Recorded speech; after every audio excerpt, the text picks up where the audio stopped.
السلام عليكم ورحمة الله وبركاته. ماتش يعني مقفل تقفيلة صعبة. ايه اللي حصل النهارده في ماتش الاهلي؟ النهارده الاهلي كان بيلاعب 11 لاعب يعني في نص ملعبه. محمد يوسف كان موقف اتوبيس لعيبة في منطقة ال 18. زي ما احنا شايفين قدامنا كده. هو ده كان الشكل بالظبط. هو كان محمد يوسف بالظبط. الكورة كانت تبقى مع الاهلي على طول 5-4-1. ده الشكل بتاعه، موقف 5 مدافعين قدامهم 4 لعيبه. قدام لعيب بقى عمال إيه يروح ويجي كده، عارف انت، عمال وبرضه راجع. الولا عيني لما كان بيقطع الكره اي هجمه مرتده كان ياخد الكره يرجع، اول ما الكره اتقطع منه تلاقيه هوب نزل على الدايره على طول، واقف مستني اي لعيب يعمل اي حاجه. كان الموضوع صعب. طبعا احنا كنا بادئين بنفس الشكل ده كده. تمام. اول مره يعني كولر اول مره يسمع صوت الجمهور كله. عمالين بقالنا اسبوعين بالنادي، يعني التشكيله دي لو كانت نزلت في ماتش الزمالك ماتش مفتوح كانت هتعمل حاجه. النهارده جراديشار تحركات عالميه، عمال يخش شويه، كان بيلعب على الطرف يخش ويسلم ويجري ويبقى احلى حاجه بقى في حق، يعني احلى حاجه في الماتش ده السويتش اللي كانوا بيعملوا جراديشار ووسام. احلى السويتش اللي كان بيعمله جراديشار ووسام. مثلا وسام تلاقيه طلع هنا يستلم مثلا من اي حد من خط النص، على طول جراديشار يقوم قاطع واخد مدافع ونازل بيه في المربع. كنا على طول بنلاقي بقى يا اما حسين الشحات على اليمين على الشمال، يا اما حسين الشحات على اليمين، يا اما لو حسين الشحات على الشمال مثلا بتلاقي امام عاشور قام نازل قاطع هنا، اما جراديشار بيخش في المربع. طبعا وسام اما يعني وسام هنا نازل قاطع هنا، هو هيستلم الكوره هيتلاقي عاشور ظاهر له او محمد هاني بيبقى ظاهر له هنا. وسام بيسلم، وسام اول ما بيسلم بيقوم قاطع على هنا على طول. طبعا هاني بيقوم مسلم لعاشور، وعاشور كانت شغاله طول الشوط الاول كده، عاشور يجي له عرضيه طق تروح. طبعا جراديشار رزع واحده من هنا جت في العارضه بس ما ظبطتش، ما كانش موفق فيها. طبعا يعني مش عايز اتكلم عن حسين الشحات. حسين الشحات في اسوأ مستوياته، حاجه يعني نسي الكوره بقى، زي ما بنقول نسي الكوره.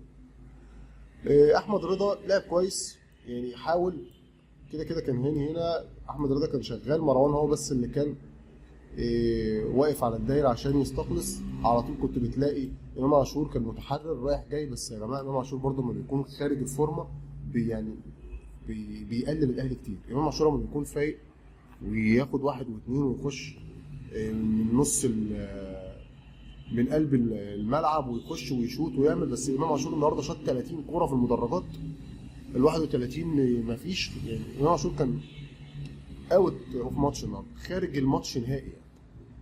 لحد ما عملنا شويه تغييرات حلوه قوي. عملنا شويه تغييرات،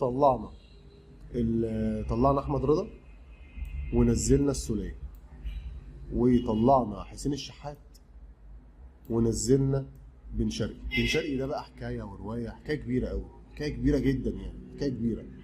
وطلع محمد هاني ونزلنا عمر كمال. وفي الاخر كده طلع مين يا ربي، مين اللي طلع بعد كده؟ طلع امام عاشور.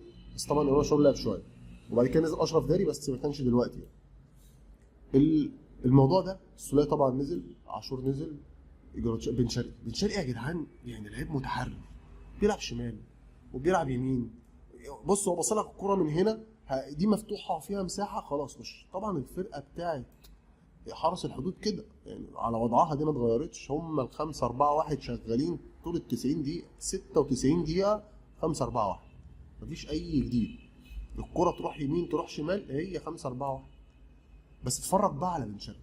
بن شرقي جه هنا تمام. عاشور طبعا كان في الملاحات كان تايه طول الماتش. بن شرقي جه استلم الكرة من هنا. مين اللي قطع له هنا؟ عمر كمال. عمر كمال أم بن شرقي. طبعا جراديشار كان جوه هنا في القلب، كانت في زحمه هنا، كانت في مجزره مدعكه، كانت هنا في وسط في ال 18 مدعكه، عاشور وجراديشار وسام مدعكه. هو بن شرقي جه، الكوره يا جماعه سهله والله، والله الكوره سهله. باصه لعمر كمال، بن شرقي نزل قطع هنا بالظبط، قطع هنا بالظبط كده. عمر كمال قام معرض، الاستلامه بتاعت بن شرقي خلت المدافع ده يروح في داهيه. هو استلم الكوره، استلمها كده بالظبط، يعني الكوره جات له كده اهي، استلم الكوره هنا كده. بن شرقي خلاص منه للجون، طق جول. انها الماتش سهله والله يا جماعه، تحركات يعني. بص هو كان هنا عمر كمال اهو، بصق كوره، اتحرك، قطع، اتلعبت له، قطع ما بين وسط المدافعين، استلم الكوره مظبوط وسط الاثنين مدافعين، خلاص هو ضرب الاثنين مدافعين كده، خلاص بقى منه للجول، طق جول على طول. بقالنا بقى احنا بص بقى 90 دقيقه، بقى 90 دقيقه عمالين نعمل ايه؟ وسام وجراديشار، عاشور، عمر كمال او محمد هاني او الشحات، طق ارفع بقى، عرض، نعرض، وفي مدعكه هنا بقى. وده بقى ايه؟ اما بتلاقي مثلا اتنين وسام وجراديشار نزلوا هنا كده، تلاقي الاثنين لعيبه دول قاموا على طول ايه؟ حاطين اهو كده، وتلاقي ده قام ضامم هنا، وتلاقي ده قام ضامم كده، تلاقي اللعيب ده قام ضامم هنا كده، وتلاقي اللعيب ده قام ضامم. مجزره في ال 18، مش هتروح في حته، انت هتدعك. الحمد لله خدنا الثلاثه بونت، كان ماتش يعني زفت، بس الحمد لله خدنا الثلاثه بونت. وهنشوف بقى بيراميدز والزمالك يعملوا ايه. لو الفيديو عجبك يا ريت تعمل لايك واشتراك في القناه.